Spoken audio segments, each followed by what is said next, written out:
اگلا ہے آئی، تیسرا اور آخری ہے آج کے سبق کا آئی کا تلفظ۔ اس کے بھی مختلف تلفظ ہے۔ پہلا ہے آئی کی آواز ہے ای، حمزہ زیر ای کی، لیکن یہ اکثر جگہ ہوتا ہے یا پھر جب 2 یا 3 کانسوننٹ لیٹر کے بیچ میں آئی آئے۔ اکثر تو آئی کی آواز زیر ہی کی ہوتی ہے، لیکن ایک علامت یہ بھی ہے کہ 2 یا 3 کانسوننٹ لیٹر کے بیچ میں آئے تو بھی اس کی آواز زیر کی ہوتی ہے، جیسے کہ اٹ، از،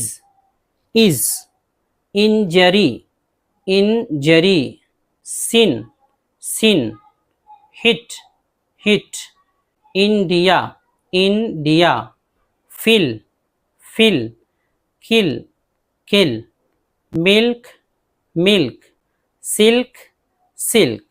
تو آپ کے لیے ایک زبردست خوشخبری ہے کہ اردو سے انگریزی سکھانے والی ہماری نایاب کتاب رہنمائے انگریزی اب PDF فائل کی شکل میں بھی آ گئی ہے۔ آپ دنیا کے کسی بھی ملک میں حاصل کر سکتے ہیں۔